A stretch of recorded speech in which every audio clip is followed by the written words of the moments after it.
I'm Mark Caro, and welcome to episode 223 of Caropop. If you'd like to throw us some support and help keep this thing going, please go to caropop.com. Joe Segal, founder of Chicago's venerable and still running club Jazz Showcase, would have turned 100 on April 24th. By coincidence, that also was the release date for several CDs of live recordings that Segal made decades ago. Those titles came out on vinyl 6 days earlier for Record Store Day. Zev Feldman, the so-called jazz detective, used to visit Segal at the Jazz Showcase, and in 2011 began to go through the club owner's archive of 8,000 to 10,000 tapes. Joe Segal died in 2020, but Feldman continued to work with son Wayne Segal, who currently owns the Jazz Showcase. The first fruits of their labors were the Record Store Day releases of Joe Henderson, Consonance, live at the Jazz Showcase. Ahmad Jamal at the Jazz Showcase, live in Chicago. Yusef Lateef, Alight Upon the Lake, live at the Jazz Showcase. And Max Waldron, Stardust and Starlight at the Jazz Showcase. Resonance Records released those elaborately packaged multi-LP sets, all recorded in the mid to late 1970s. Another of Segal's recordings from a different Chicago club, the 1967 solo performance of Terry Collier at the Earl of Old Town, came out on Feldman's Time Traveler Recordings label. Feldman returns to Caropop to discuss Joe Segal, the Jazz Showcase, and the process of sifting through thousands of recordings to prepare these commercial releases. Are we talking about reel-to-reel tapes? Cassettes? How are they recorded? How are they stored? What kind of shape are they in? What work was done to prepare these recordings for release, and why was the digital step involved? When someone, such as pianist Ahmad Jamal or multi-instrumentalist Yusef Lateef, had played the Jazz Showcase many times, how did Feldman decide which performances to spotlight? Has he just scratched the surface of Segal's live recordings to be released? Feldman also discusses Joe Segal's penchant for combining musicians in one-time-only configurations on the Jazz Showcase stage. Feldman tells how he wound up with 11 Record Store Day releases this year. He digs into one of the most acclaimed ones, Freddie King's Feeling Alright, the complete 1975 Nancy Pulsations concert, and he breaks down the economics of preparing limited edition LP sets, often for Record Store Day, followed by CDs and streaming. Feldman is a great talker, and I love hearing about his sleuthing and efforts to bring great music to light. Please enjoy this Caropop conversation with Zev Feldman. You've been keeping busy since we talked a year ago, I think. I'm doing my best. Actually, it's a good, I wouldn't call it a problem. It's been a great situation. Very fortunate. Well, we just had Record Store Day, and I think you had 11 records? That's true. I mean, that's more than most labels did. Probably the case, although I should point out that these 11 releases were spread out over 3 different labels: Resonance Records, Elemental Music, and also Time Traveler Recordings. Right. No deep digs this year. Not this year, but it could come back. I still work for Elemental Music on projects, and we've discussed it. But they've been actually coming to me with things, too. So I, as always has been the case, I produce records for Elemental Music proper as well. Do you follow sort of the sales of your records on Record Store Day? Are you getting like reports on, Ahmad Jamal, that one's flying off the shelves. Freddie King is reselling for $85. Are you just, or have you done your work already? I've done my work already, but we have generally an idea of what ship out numbers are, sometimes what's left over too. I won't lie, I keep an eye on that. I mean, I live and die by the numbers, and that is a part of what we do. I tell people sometimes this is often, dare I say, high stakes gambling, because there is so much in the realm of forecasting, make the right amount. With the labels that I work with, we're looking to ship out with Record Store Day. We're not looking to chase some long tail thing. In fact, that's what the beauty of RSD is. It allows these projects to be extremely sustainable. But that involves really doing our numbers, doing our homework and knowing the marketplace and what fans want. But we kind of have an idea going into it. But I do keep an eye on those things. Right. But the idea is that you're going to sell, these are going to sell out, and then you'll also have CDs of a bunch of them, and those will be on the market for a while as well. Absolutely. The CD's available the following Friday, and then we kind of ride out into the sunset on streaming. And in fact, I'll be frank with you, I generally hold a lot of that back until we make a serious dent in the physical product. I mean, these experiences are about curated, great music, but curated booklets and notes and an education and learning that goes along with that. So there's a lot to be said about that. Although, look, I stream music as well. I'll be the first to admit that. It's a big part of my life too, especially when I'm out of the house. But, there's a formula and a strategy, and we've got to be very careful and succinct when we roll these releases out. Absolutely. I mean, we talked last time about the importance of the physical product and how you've sort of created these things where it's like it's fun to hold on to this, and you open it up, and I'm holding up the Yusef Lateef now, and it's got this extra double gatefold, and it's got the booklet, and the nice heavy vinyl that sounds really quiet, and that's it's the antithesis of streaming something and listening in your AirPods. You're like holding it like you did as a kid when you would get a record and get so excited.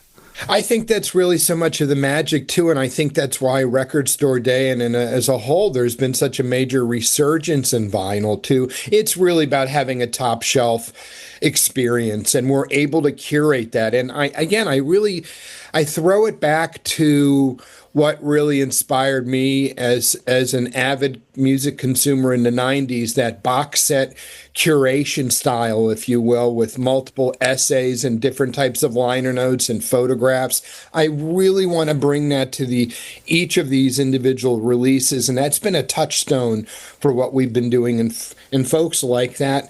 But on the other hand, also, with a reissue series like my Muse Master Edition series, so much of what that's about is about keeping it simple, having a new insert with new liner notes, but also trying to relive the experience as the original artist and producer had intended it.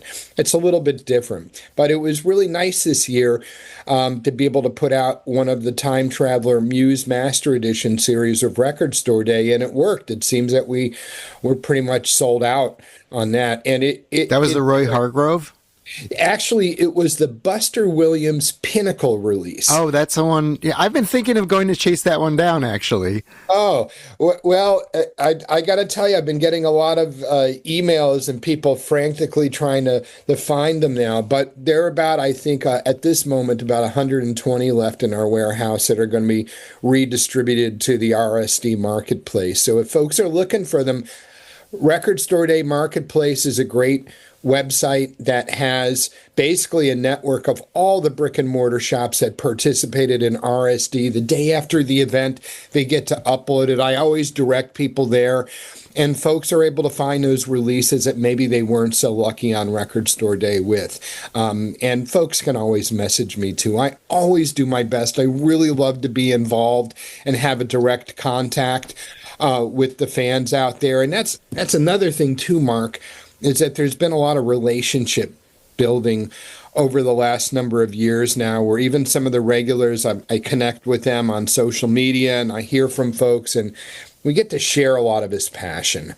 So it's a lot of love wrapped up into this, and it's been a lot of work, and I survived 11 this year. It was a record, and that marked my 96th release for Record Store Day. Wow. Which is really exciting. I'm very proud about that. So you'll hit the centennial mark on Black Friday? Possibly. Maybe we'll even go past that. We'll have to see. Yeah. Well, one of the things that happens with me on Record Store Day is that I make my list, and it's always like too long a list. I go to my store, and this year, everything on my initial list I got. I lined up early enough. They had them at Squeezebox with Tim Peterson, who I just had on my podcast. And then I go back and I look at the, like the Steve Hoffman music forums and the Discogs, feedback. And then there's always like these other ones that made me think, oh, that sounds really good. I got to go back and get that one, even though I sort of spent my budget already. And then I start sort of like circling back, like, well, maybe that Buster Williams sounds really good, or ooh, I forgot to pick up the Freddie King. And so then there's like this second wave of buying after you've already done your full purchase. Do you go on to those forums like Steve Hoffman and sort of see what they're saying about the sound quality and see what they're saying about your releases? I really, I'll be honest with you, not so much. And I've spent time going down that rabbit hole in the past and looking also at Organismo, and there are several of these online forums, and I think they're important. I want to say something, though. It's really important to have the best people on your team when you're working. So, for instance, kind of a diffuser, if you will. I mean, the fact I work with Matt Luthens at the Mastering Lab in Sure. Salina, Kansas. He is a pro. He's just incredible. So when you're able to work with these people and you also have their name, as you'll notice, I use it in the marketing. I put it on the brag sticker. I talk about these things because they're important, and I want folks to know that the people that work with us on our team are delivering the best results possible. And keep in mind, we are dealing with live tapes oftentimes, so there are, sometimes there are challenges, but man, we make them sound really good. And we have an amazing team with, again, Matt Luthens, who cuts all the vinyl for us. He cut all 11 lacquers. All 11 projects this year were done by Matthew Luthen. So he's my guy. But we also work with Joe Lizzie and George Klaben, of course, and Mark Dufault. We have a team of people at the different labels I'm with. So anyways, it's about surrounding yourself with the best folks and doing your best job. But no, I don't like it drives me nuts, though. I'm very critical thinker in person, and I drive myself nuts as it is. And so, yeah, but I do peripherally watch. It definitely can drive you nuts. It's not to say I don't do it anyway, and it's certainly, for someone who's maybe a little more inclined towards sort of the FOMO and the, obsessive, like, I don't want to miss out on anything sense, you'll read one person will say one offhand to think about a release, and like, oh, I didn't think of that one, because, there are like 300 releases, and like, oh, that one slipped through the cracks. I better listen to that and see if I want that, and then I just end up spending too much money. But generally, I mean, I'm also happy to have these records that sound really great. So. Indeed, I think that's what it all comes back to, right? And I was going to say also, when you were talking about sort of these, the staggered releases, that David Lowery from the bands Cracker and Camper Van Beethoven, who's also a music business professor at the University of Georgia, he's been arguing that music should be more platformed. The way that, films are, where they show in the theater and then eventually they show up, on as a physical product, and then, also show up as streaming. And he's like, you should put out your record or your CD or whatever, but then wait, months or a year for it to show up on Spotify or whatever else. And he's just like, this is what the model should be. All these people who are putting their stuff streaming immediately, then you're closing the window too fast on your physical product. Boy, I share a lot of that philosophy. Also, because I want to selfishly force the hand, because the labels that I'm working with are investing a tremendous amount in these origination costs that go into the project, the pizza toppings, the photographs, having an editor, all this different stuff. And I'm not very popular for it, but I don't go full streaming. It's not always my call for my label, for Resonance Records. I'll put singles out on the streaming platforms one time at the release, maybe at the street date. I'd like to give people a little taste digitally, but I think you have an idea what you're getting into. And I know that personally, Mark, from my own experience, I remember there being a box set years ago. There was a pretty elaborate box set. I saw it at Amoeba when I was living in LA, and I said, you know what, I'll just go home and wait till I stream it. And you know what, I got so into streaming of it, I was fine with that, and I said, I don't need to buy this.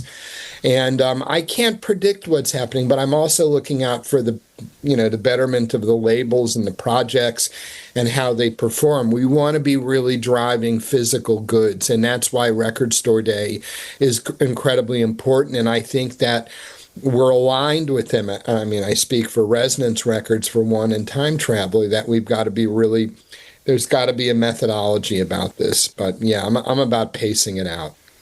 Well, I definitely want to talk to you about these tapes and what you do with them, and I specifically want to talk to you about Joe Segal, because of course I'm in Chicago, and you had Jazz Showcase here, and Joe Segal's 100th birthday, I think, is actually the day that you're putting out the CDs of these releases. But on the 24th, yeah, Joe Segal would have been 100 years old. Yeah. So in the Jazz Showcase was, a true institution in Chicago, and you had I think 4 releases, Ahmad Jamal, Max Waldron, Joe Henderson, Yusef, Lateef, all recorded at the Jazz Showcase that just came out, and also Terry Collier at the Earl of Old Town, which Joe Segal recorded at another club. So tell me about, I mean, you wrote liner notes about this in all of these booklets, but tell me about your relationship with him and you coming into town and talking to him and realizing he just has this crazy treasure trove of recordings of concerts over the years. Well, Joe Segal was a very special, unique man, a guy who loved jazz music so much. It was such a powerful force in his life. He started presenting concerts in the late 1940s, 1947 to be exact, if I'm not mistaken. And, the road begins at Resonance Records, probably around 2010, 2011. We had put out Wes Montgomery's Echoes of Indiana Avenue and a Bill Evans album, the very first for us, which was Bill Evans live at Art DeLugoff's Top of the Gate. And just to put it mildly, the success of both of those releases gave my co-president and the founder of Resonance Records, George Claben, the confidence to stay forward on this path with doing archival recordings. We had, up until that point, so much been doing living artist development with artists who he was passionate about. And I suggested to him in the beginning, I started at the label in 2009, I suggested to him that we should be looking at some archival recordings. Look at what Blue Note and Michael Kuskuna did. Oh, well, Michael Kuskuna, George knew Michael Kuskuna since the 60s. And we all look at Mosaic. Michael Kuskuna was the godfather, one of the most important producers, someone that touched me. But we had the success of these 2 projects. They were really successful. And then all of a sudden, Mark, it came down to Zev. We got to find more tapes. Tapes. Who's got tapes? Right. And I remember I might have been speaking with Howard Mandel, or it might have been Jim Newman of Beehive Records in Chicago. And I remember this name came up, Joe Segal. People were telling me, you need to track down this gentleman. You should talk to him about tapes. Rumor has it, he's got some tapes. Oh, really? So I came to town maybe 2010 or so, and I had corresponded with him via email. Maybe we had a quick conversation or two, and we met for breakfast, and he showed up one day at this cafe, and we're having our omelets or whatever we were having, and he handed me a CD. He said, so you're looking for tapes? I said, yeah. He said, well, these are some recordings of Stan Getz. Maybe you want to listen to these. And I said, oh, wow. Yes, for sure. And I just remember saying to him, do you have other tapes too? And I remember very nonchalantly, oh, there are other tapes. Huh. and about over the next year or so, I made 3 trips to Chicago where he gave me access of going through his archives, which Wayne Segal, his son, who is the torchbearer that keeps the tradition going, who ran the club with his father, Wayne and I estimate there may be 8,000 to 10,000 tapes. Wow. It's an astonishing amount. Mark, there's nothing like it anywhere in the world, at least from my experience. Doesn't matter if it's a random festival that maybe ran tape or as an archives. I think about the Penthouse or the Left Bank Jazz Society in Baltimore. No. Library of Congress, Oberlin, North Texas State, these institutions that have archives. There's nothing close to this. Joe Segal dedicated all of his so much of his life to this music, but he also ran tape for decades and decades. And we have an opportunity of getting into this time machine, and we've led up now with this Record Store Day release where we've got 5 albums from there which have come out, recordings from Joe Henderson in 1978 with the great Joanne Burkeen. We've got Mal Waldron in 1979. We've got Yusef Lateef in 1975 and Ahmad Jamal in 1976. And again, as you were mentioning, the great Terry Collier, a hometown favorite, at the Earl of Old Town, which was a folk club. But what do these records all have in common? They came from the archives of Joe Segal. They were used to curate new albums, and they've given birth to, music that folks have not heard before. So what are these tapes? Are they reel-to-reel tapes? Are they just kind of on shelves in some basement somewhere? Like, what's the deal with them? Well, they come in a variety of different specs. There are cassette tapes, there are 7-inch reels, there are 10-inch reels. And they were recorded in different means. The earlier recordings from Joe, he often used a Wollensack portable recorder and a single mic, which he went out, for instance, and recorded to Terry Collier. And there was a Blue Note review release with the great Don Was at Blue Note for Lee Morgan about a couple of years ago. In that box set is a 10-inch record that comes from recordings that Joe Segal made of Lee Morgan at 19 years old at the Gate of Horn in Chicago. Wow. And, years ago, again, I want to say like 2010 and 11, I'm going through the archives. I had ascertained what he had in there. And when I went to Blue Note, we were trying to come up with projects to do. And I said, wait a second. I remember that tape I saw in the rearview mirror as I was driving down the archival highway, and it gave us a chance to come back to it. But now, Resonance Records is fully invested. We have a relationship with the Segal family where we're going to be using the Joe Segal Archives as a main repertoire center for many years to come. We're going in deep. There is unbelievable music from familiar and highly regarded musicians. It's going to make a lot of people happy. And I don't want to reveal it all, but it's incredibly exciting. And if you're a fan of this music, you're going to have a chance to hear new projects from your favorite artists. So you said 8,000 to 10,000 tapes. Yes. So how did you determine these 5 to start with out of all those? Well, I like to I'm a selfish guy. I walk a fine line. I got to be excited. And I also know I got to walk a fine line of making art and commerce work. So selfishly, I chose things that spoke to me. And it's more about just having an impulse. It's like there's years and years of algorithms and metadata that has been kind of absorbed into my little noggin from my years working at retail and being in national sales and marketing positions, specializing in jazz catalog. There are certain artists that have staying power. I know who those are, but there's also important artists that have something to be said about their relationship with Joe Segal, and that's really so much of this music. These artists adored Joe. You have someone like Yusef Lateef, who played the club maybe 2 or 3 times a year. And we know this, and we've seen correspondence. It wasn't just tapes, Mark, but there's a lot of materials and ephemera and notes that were written. And, Joe was he kept great company and friendships with these musicians. It's remarkable. Yeah, it sounds like he and Yusef Lateef, Ahmad Jamal, they were regulars at the club. Whereas someone like Mal Waldron, I think that was maybe his first appearance that you put out. Well, so it's interesting. Let's talk about Mal Waldron in 1979.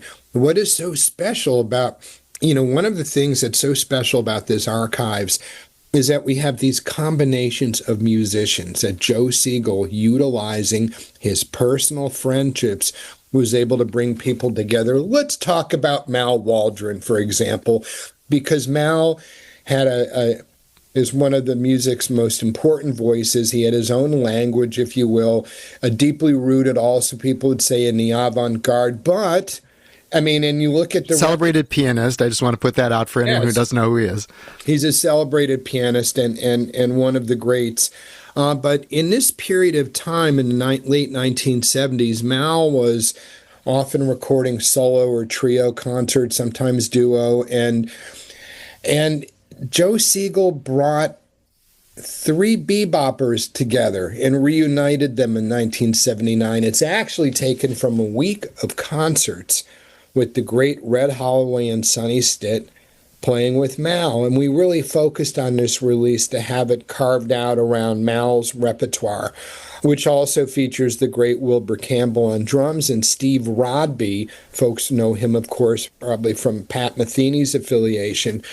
But he was able to bring people together that oftentimes wouldn't have played together. And this is actually a rare opportunity of hearing even Sonny Stitt and Mal together. They're two tunes that we kept of the two of them playing on this release. But Joe Segal was a really heavy cat, and he had an ear for the music. He lived it. He supported it.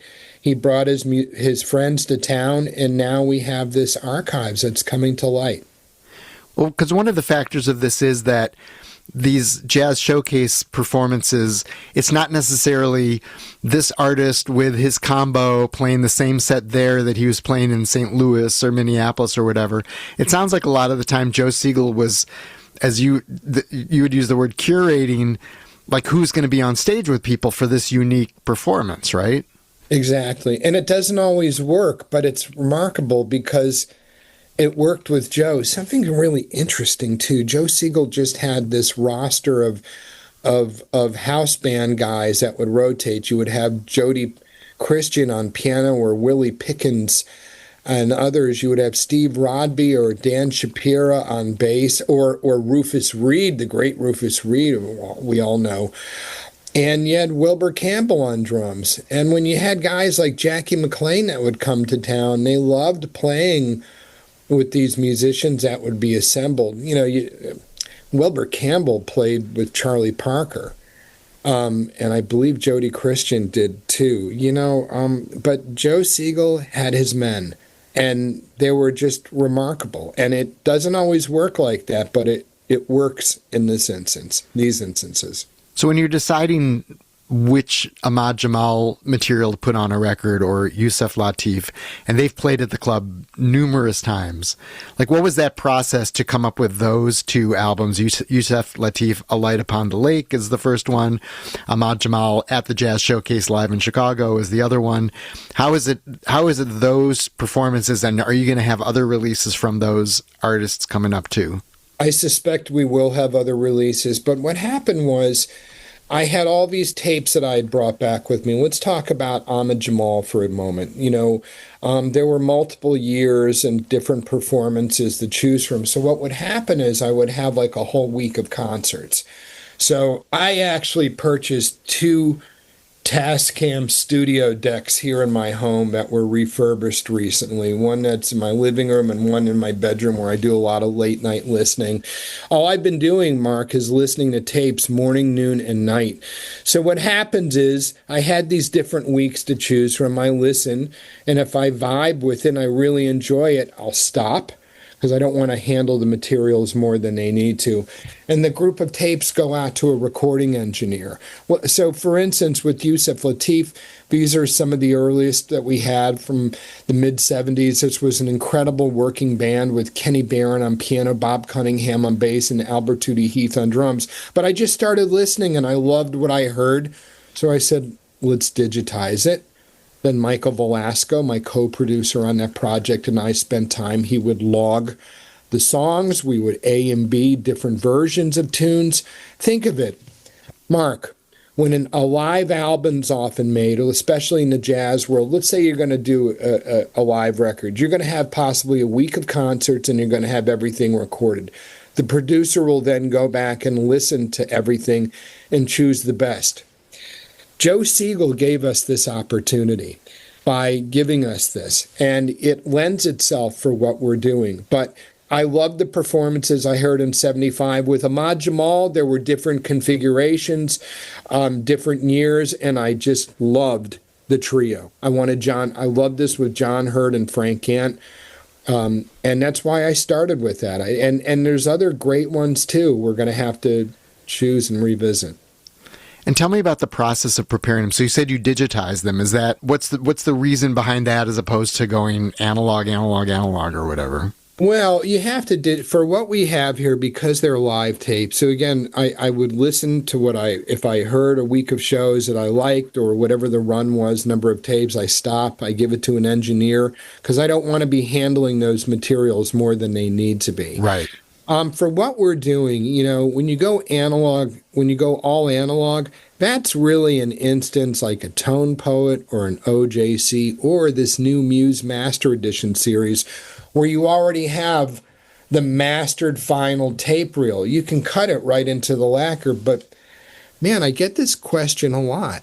And you would not want to just run with and cut into the lacquer and go analog with these tapes when you're dealing with live recordings, unless if it was, there are benefits to making the music sound better. When it's about making it sound as great as it can be. Sorry, I don't want to burst anyone's bubble, but we have to put these recordings into the digital domain to help them, to make them sound as good as they do. There are often natural things. It could be a dropout, an artist steps away from the mic, or maybe we need to boost the volume of the bass or the piano. I mean, these things happen, and they benefit, but that's why that needs to be. However, like when I was working on Lee Morgan, the complete live at the Lighthouse, we could do all analog on that. And there are other instances, or when I think about, we've had other recordings over the years, which we have that finished tape reel. Then you can do it, but you don't want to do that. You don't want to. You need to work on the audio, and it makes it better. Right. Because this is not like you taking the finished master tape out of some pristine box and just, running with it again. This is you creating the master in the first place and having to do all the editing and EQ adjusting and everything else to try to get it sound as good as it can, right? All that, all the above. And again, we've got this incredible team, George Claben, Joe Lizzie, Michael Velasco also helped on the audio here, and then on Yusef. And then again, like having an incredible, talented LP mastering engineer like Matt Luthens, who is just a pro. And I put it in the hands of the experts that are with me. And we do our best. And for the most part, I think people are going to be pretty happy when they listen to this. And yeah, some of these projects come from cassette tapes. Don't be scared. They come from the soundboard. We've been able to make them sound nice. And I know from my own, I would say, I've learned a lot working with George Claben at the last 17, 18 years at Resonance about this part of the process. And I'm not an engineer. I'm a guy that gets to really tell the narrative about putting the projects together, and I get to speak at a certain level about it. But it's really my team members that work on those projects. I get to be the face of the organization, but I love it. Did Joe Segal just record everything at his club? I wouldn't say he recorded everything at his club, and I want to be very careful how to characterize this, because we're also, we're looking after Joe Segal's legacy too, but I will say that we have enough tapes to curate an ongoing series for years and years to come. And it's going to be revelatory, and so many of everyone's favorite artists are in there. So stay tuned. Did the way he recorded these concerts evolve or change over the years? And is there anything, if you could go back, are there any tips you would give him? Like, hey, if you could record it this way, it might come out better, decades later. I would have to pair him up with an engineer to give that sort of advice. I'm certainly not the guy to do it, but let's talk about the evolution, right? So again, in the 1950s, he had that Wollensack recorder, which was a portable machine. I could show you a picture of it. They were very common back then. People had these devices. And again, in the 50s, there are recordings that he made of some incredibly historic figures, some of which I don't even want to mention here, because if we can get them out eventually, it'll be more of a surprise. I believe that there were engineers, and I've also been told that Joe was the guy that was often running the board. I'm not lifting my nose. I'm just grateful to have what we do. It's incredible. And I won't lie, like as we go through the tapes and you have to evaluate this stuff, we have some tapes and unfortunately, hey, we can't work from that tape. Okay, but man, are we lucky we got all these other tapes here and they do work. Some of them need to be baked also. Yes. And we've even had instances with the tapes where they need to be, the cassettes that they come from need to be repaired. Sometimes tape heads come off. All these sort of mechanisms and things, and It got to be handled really properly. And Matt Luthans has been helping us with those, and also a gentleman named Doug Benson at Commodore Recording Studios. He did Bird in L.A. for Verve Records and does a lot for the Library of Congress. I've got these incredibly knowledgeable people around me, but I get to ask questions if I have a question. But I don't know. I sleep better at night knowing that the right people are on it. But you can all listen and judge for yourself. So I'm picturing this, again, like a basement with a lot of shelves with a lot of boxes on it. Is that it? Like, how is this stuff sort of preserved and stored? The tapes were stored in different places. There are some tapes that are stored in Mr. Segal's home and also elsewhere too, with Wayne Segal too. It's interesting. I don't want to ruin. Everyone should have their own kind of vision of what this is. This is fun, but there was a storage unit, and at one point, Zev, here's the keys. You know where they are. Go down there. I spent a considerable amount of time with Mr. Segal in his home. He'd be on the couch watching a Cubs game, and I'd be on the table in the background going through, cases and cases of tapes and looking through and making notes and such. There's nothing like it, Mark. It's just something that out of dreams that we would find something like this. And George Claiborne at Resonance and I have been looking for an opportunity like this for so long. It's amazing. Were there particular concerts where you would listen and you'd just be like, I can't believe I'm in the room with these guys, 50 or whatever years later? Every one of these are like that, and especially because I'm choosing the ones that personally speak to me. So every one feels like that. I literally feel like I'm hopping in a time machine. I'm going back. I'm sitting at the club. The music is great. You got all the talking, including you got these incredible announcements. Anyone that went to the Jazz Showcase in its various locations over the years probably can relive that moment where Joe Segal would get on stage afterwards and recap who was coming in next. It goes on, and you're listening now. 50 plus years later, you're listening to these names coming out of his mouth that, hey, they're going to be here, whether it's Dizzy or Joe Pass or Dexter Gordon or Art Blakey, week after week after week. Joe Segal kept the audiences happy in Chicago for a long time. Had you been at the club aside from, before you'd actually met him? No, I had not. I knew of the Jazz Showcase, and it's also interesting because all of my family is from Milwaukee and Chicago. My mom went to Niles West High School, okay? So, no, and I think it was just like timing. If I was in town, it was to see family or to have some meetings, and oftentimes I stay out in Skokie, so I'm not downtown usually anyways. No, but I've got a chance to be educated and relive. And how do you not know of this man? All these years, I've certainly known of Joe Segal. He was an NEA jazz master. Yeah, I feel very blessed and just very grateful that I had the opportunity of knowing him a little bit too, and have had those experiences. And he opened everything up to me. He didn't have to do that. And there's a lot of trust, and that's a big part of what this is. It's relationships. And now not just with Joe, but with Wayne and with the Segal family, we're really trying to tell Joe's story and celebrate his legacy. It's about the musicians, but you got to remember what Joe Segal did. He gave his life to this music. I'm at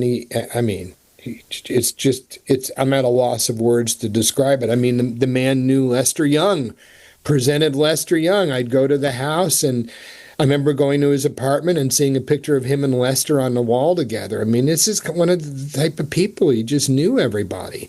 And I can only imagine what it must have been like in the 50s and 60s.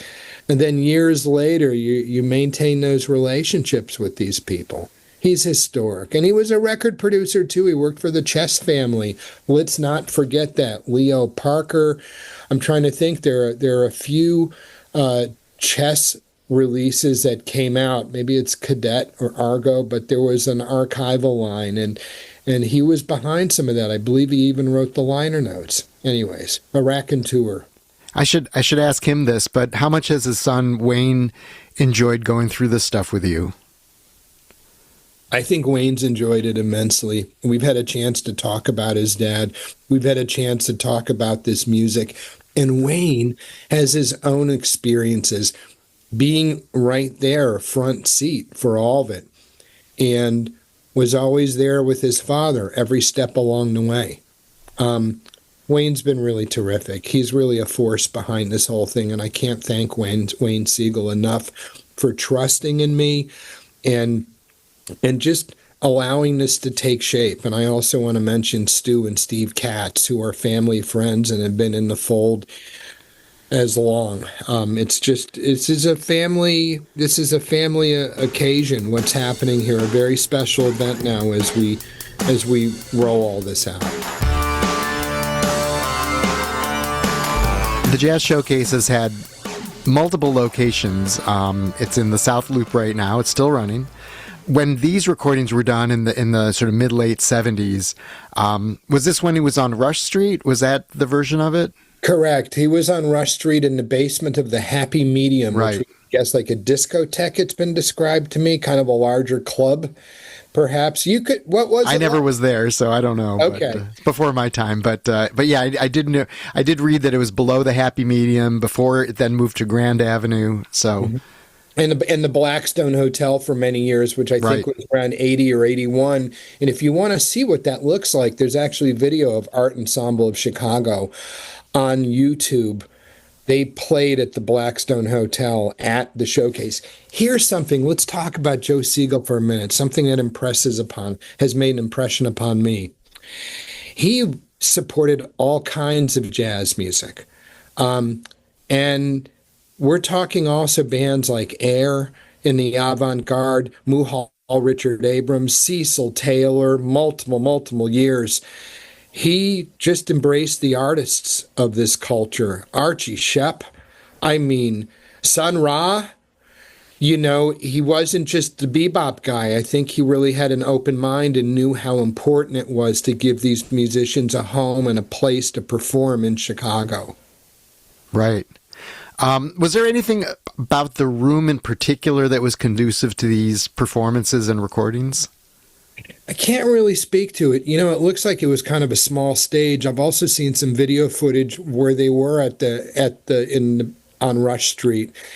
It seems that maybe the Blackstone Hotel was a little wider open, but I never had a chance to go there. I've been learning and living through it through listening to the recordings, of course, but also seeing some limited photographs that survive of this time.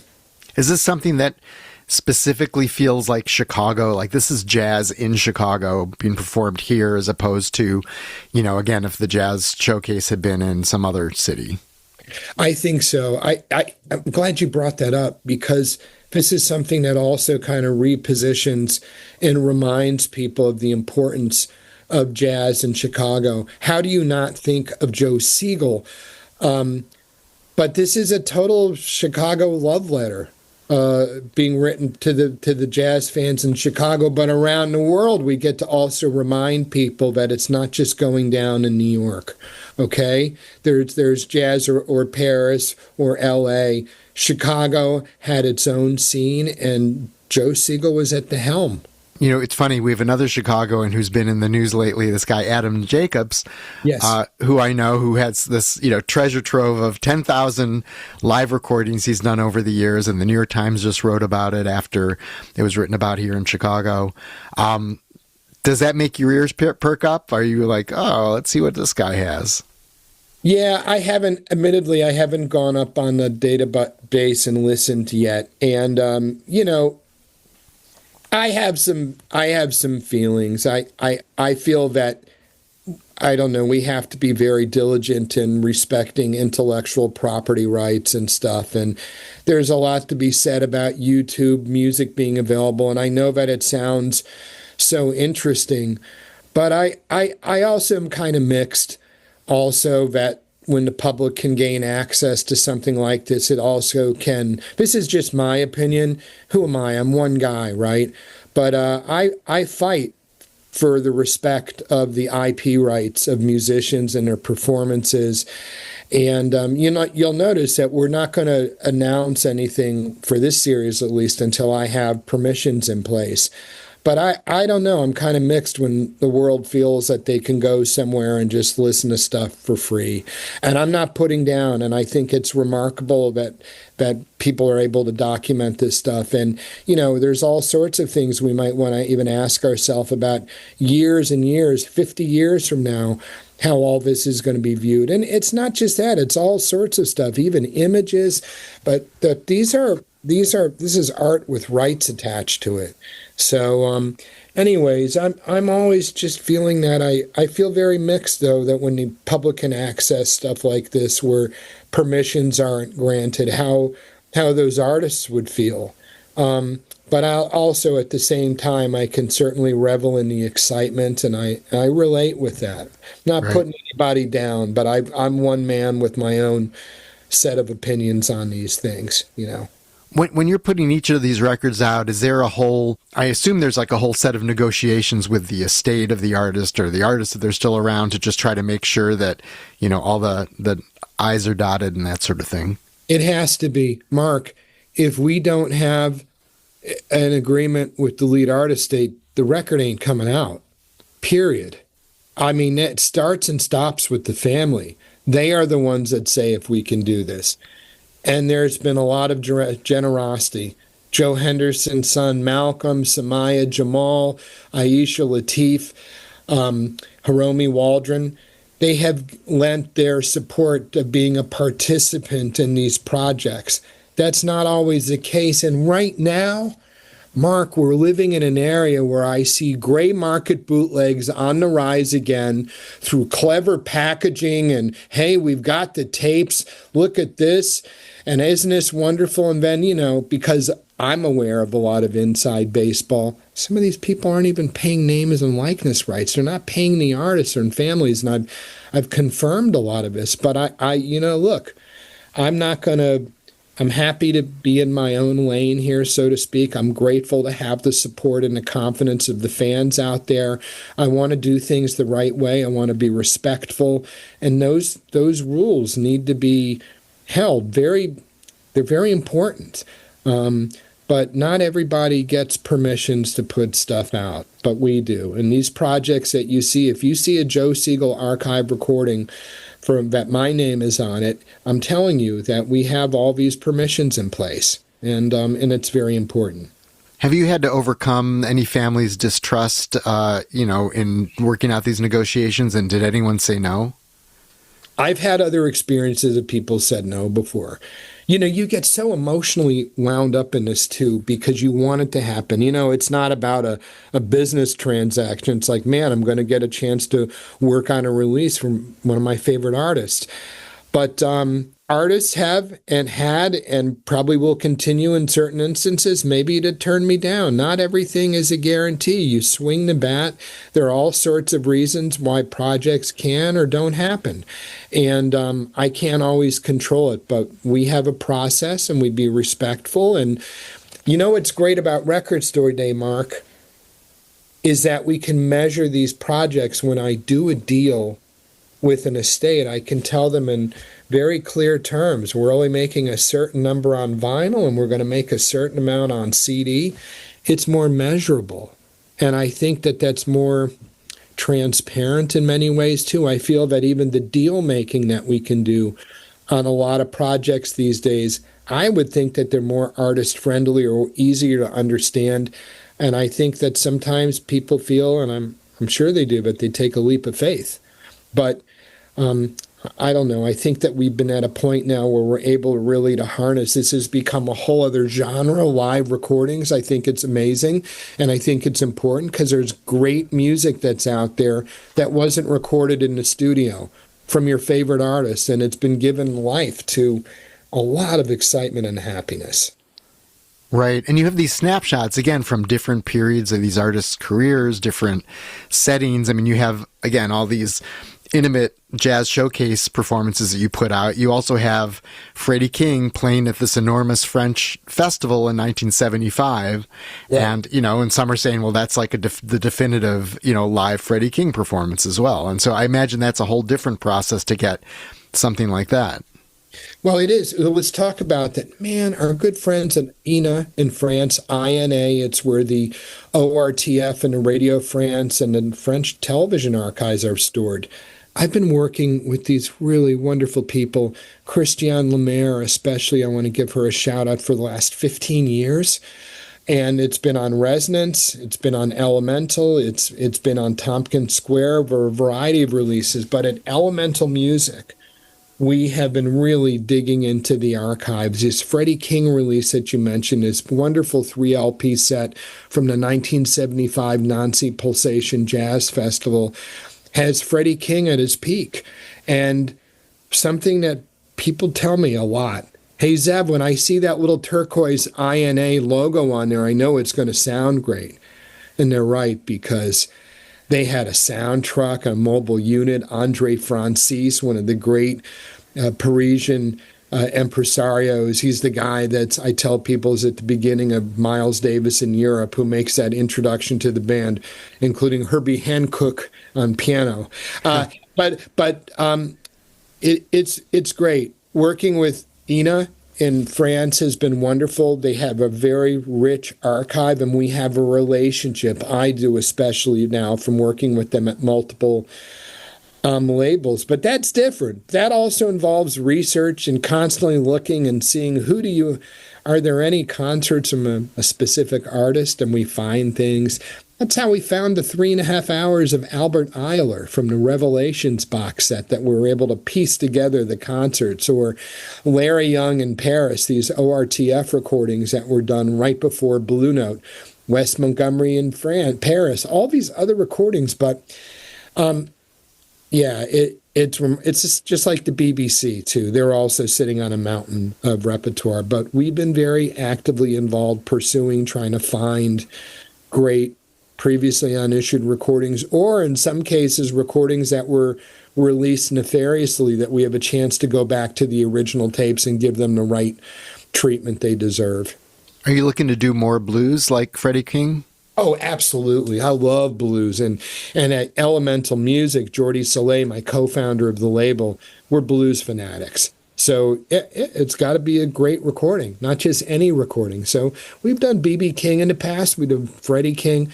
I actually know of some other material. Get some Albert King. We've tried. We're actually just do Kings.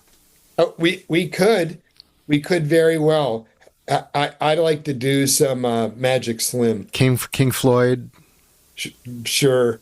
There's a lot of great music out there. Maybe some lost. King Curtis. Sonny Boy Williamson. Rice Miller, Sonny Boy Williamson. Not the first one.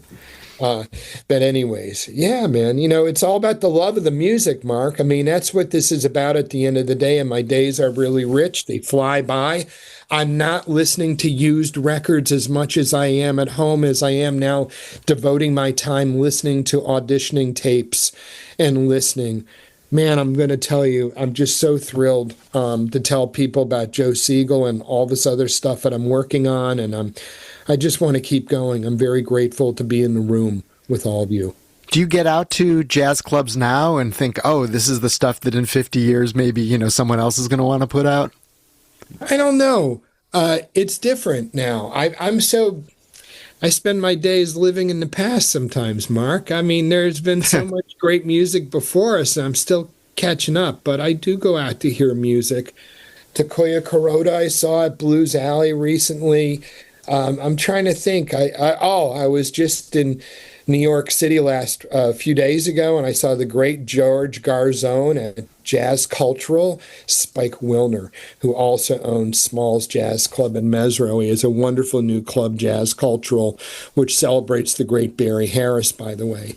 So I do go out, whether I think about being preserved, if it should be issued, I don't know. We'll have to come back to it. But I'm still getting caught up from the past. All right. Well, when you come back to Chicago, we should hit Jazz Showcase. I haven't been there in a long time, so. I love that. We should definitely do that. That'd be great. Maybe hit a record store too. Well. Yeah, I could probably figure out some record stores for you to visit also. Might have to have a Red Hot and a Green River, by the way, too, with some fries. I don't know. Or a beef. I get it. It was a big city. Could do both. Yeah, you'll be more than one meal. It's fine. I'll bring my Lipitor. Absolutely. It sounds good. You had our friend Carrie Baker do the Freddie King liner notes. That was nice to see. Oh, man. Carrie Baker. What an incredible blues scribe he is. You know, we first connected in his other past life, being an amazing publicist that he was. But he writes so amazingly well about music. It was such a joy having him come on board. He writes incredible liner notes about Freddie King in these recordings. And my hat's off to him. You got to know something. If we have other blues projects, you better look. You're going to probably, don't be surprised, you're going to see Carrie's name in there. Well, he'll be very happy to hear that, I'm sure. So, yeah, I go back with him from when he was promoting REM in like 85, and I had him on Caropop as well. So, and I've seen, numerous like Wild Honey shows with him, among other things. So it's always nice to see him in there. And he came with his book about buskers, and I did a bookstore event with him here in Chicago. I think the world of Carrie. Hey, speaking of books, Mark, I wanted to shout out something, if you don't mind. Go for it. I'm really proud. I am involved in my first book project, which is going to be coming for Fantagraphics in August. My dear, late, just recently departed friend, Don Schlitten, he was one of the architects of jazz music. He was an executive and photographer and album cover designer at Prestige, and also worked at Muse. And he had the Xanadu label. He co-founded Signal Records in the 50s with Bobby Colomby. Harry Colomby, Bobby's brother, I should say. But Don was a prolific photographer, and we have a coffee table book coming out of his work called Love and Understanding, the Jazz Photography of Don Schlitten. It's going to come out on Fantagraphics. It has a biography written by the great Ted Pankin with an introduction by yours truly. And also, besides incredible black and white and color images, even his favorite album covers and just some great editorial, including an American Splendor comic strip where he's seen depicted in this one passage having a conversation with Harvey Pekar about Jimmy Lunsford trumpeter Freddie Webster. And it was the last project that Don worked on. Over the last 7 years, we digitized his photo archives. And this book is coming to light, and I have to give a shout out to my co-authors, Christian St. Clair, who some people may know did this wonderful movie about Gary McFarland, and also is involved with the Jack Nietzsche archives and involved in a documentary that he's currently working on. He's my co-author, along with a great man named Kyle Eagle. But Christian St. Clair saved this project, and it's happening because of him. But Don Schlitten, this was his swan song, this book. It comes out in August on Fantagraphics. You can find it even on Amazon or the Fantagraphics website. Check it out. I'm extremely proud. Don was a hero of mine in all of my years of record collecting, and there'll always be that name, album photo, and design on the front cover on the lower left. And he was just prolific, and I met him because of George Claben at Resonance, and we were friends for over 15 years. And anyways, I miss him, but this book now is going to live on and get to share a lot of his work with the world. So please check that out. Awesome. That sounds great. Yeah, I can't wait to see it. Great talking with you again. That's all for episode 223 of Caropop. Thanks so much to Zev Feldman for taking us deep into the world of Joe Segal and his extensive jazz showcase archives. Feldman had 11 Record Store Day releases that you can chase down, and now CD versions. The Segal Jazz Showcase recordings are Joe Henderson's Consonance, Ahmad Jamal's At the Jazz Showcase, Yusef Lateef's Alight Upon the Lake, and Max Waldron's Stardust and Starlight.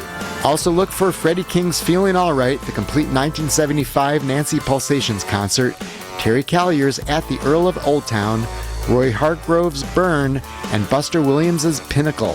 You could follow Feldman.Zev on Instagram, and he also has a public Facebook page.